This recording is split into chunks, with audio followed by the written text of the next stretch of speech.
마태복음 10장. 그 기도는 곧 응답되었다. 예수께서 자기를 따르는 사람들 가운데 12명을 불러 무르익은 밭으로 보내셨다. 그분은 그들에게 악한 귀신을 쫓아내는 능력과 상한 심령들을 자상하게 돌보는 능력을 주셨다. 예수께서 보내신 12명의 이름은 이렇다.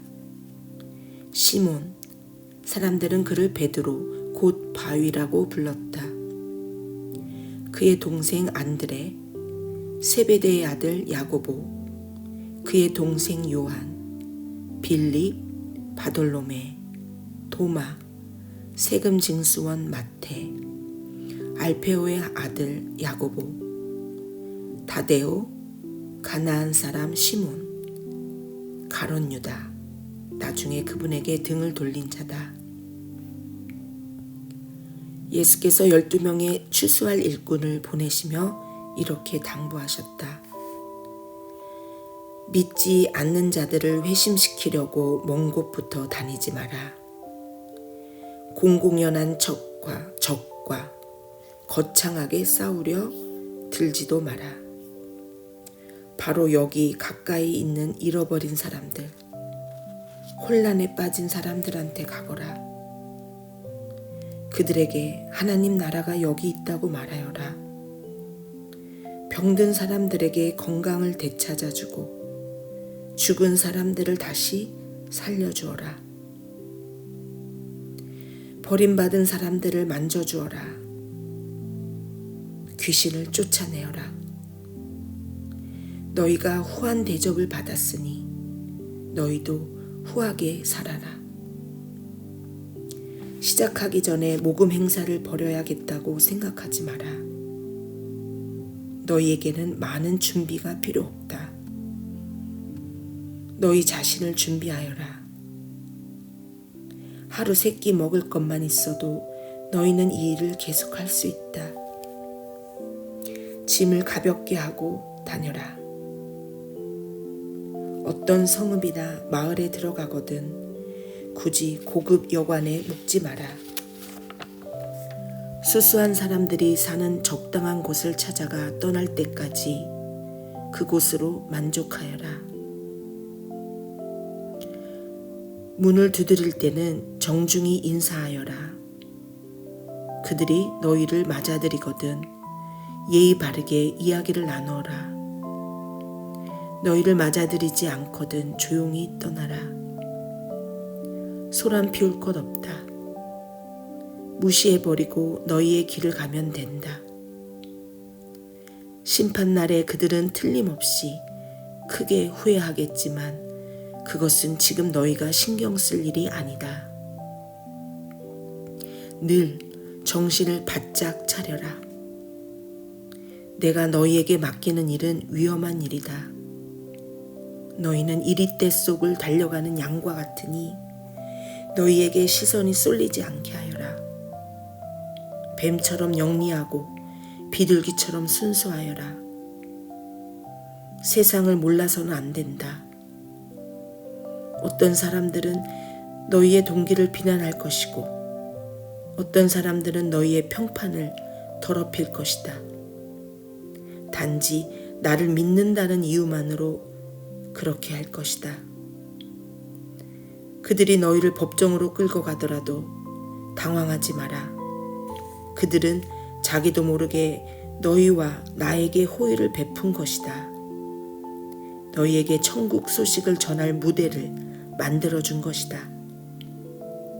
그때 무엇을 말할지, 어떻게 말할지 걱정하지 마라.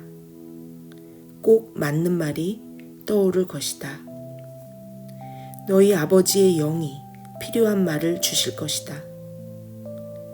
너희가 전하려는 분이 자기들 기분이나 맞춰주는 어떤 우상이 아니라 살아계신 하나님임을 알게 된다면 사람들은 너희를 대적할 것이다. 심지어 너희 가족들도 그럴 것이다. 큰 사랑을 선포했는데 그처럼 큰 미움을 맛보게 되니 얼마나 어처구니 없는 일이냐. 그러나 포기하지 마라. 굴복하지 마라. 마지막에 가면 그 가치를 알게 될 것이다. 이런 일이 벌어질 때 너희가 구할 것은 성공이 아니라 생존이다. 살아남은 자는 살아남는 자가 되어라. 더 이상 어쩔 수 없는 상황에 이르기 전에 인자가 올 것이다.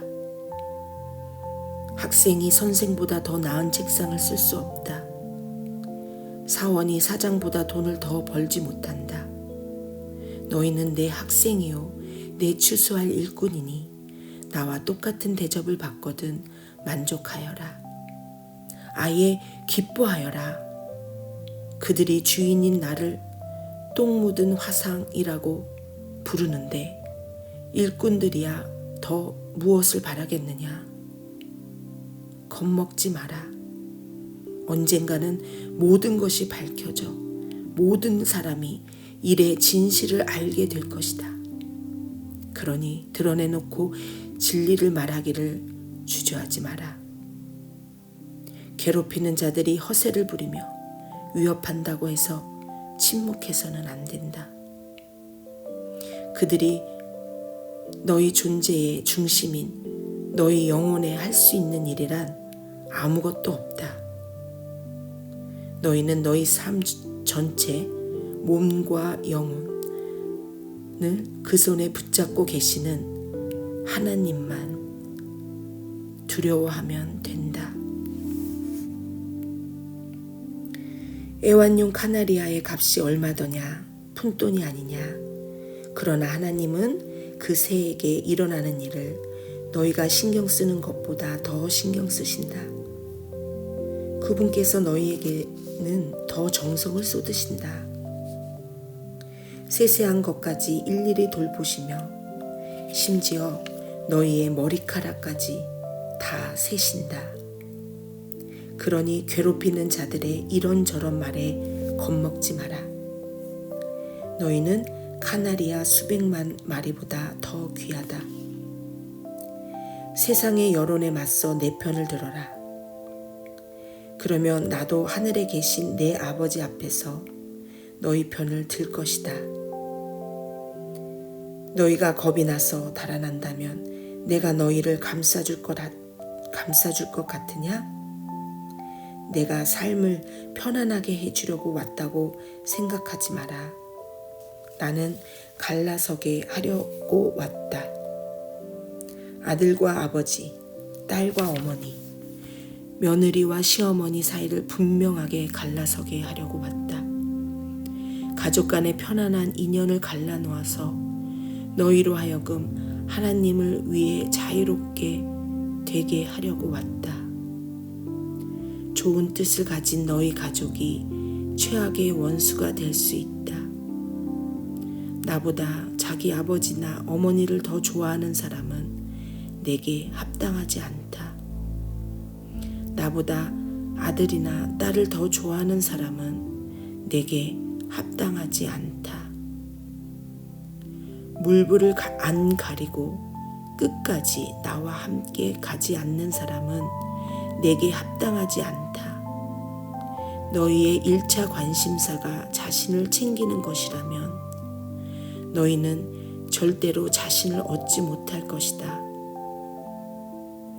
그러나 너희 자신을 잊어버리고 나를 바라보면 너희 자신과 나 둘 모두를 얻을 것이다. 이 추수하는 일에 우리는 긴밀히 얽혀 있다. 누구든지 너희가 하는 일을 받아들이는 사람은 너희를 보낸 나를 받아들이는 것이다. 누구든지 내가 하는 일을 받아들이는 사람은 나를 보내신 내 아버지를 받아들이는 것이다. 하나님의 심부름꾼을 받아들이는 것은 하나님의 심부름꾼이 되는 것이나 마찬가지다.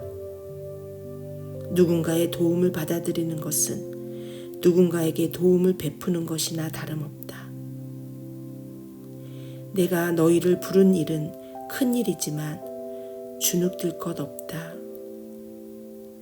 작게 시작하는 것이 최선의 방법이다. 이를테면 목마른 사람에게 냉수 한 잔을 주어라. 베풀거나 받는 지극히 작은 일로 너희는 참된 제자가 된다. 너희는 단 하나도 잃지 않을 것이다. 아멘.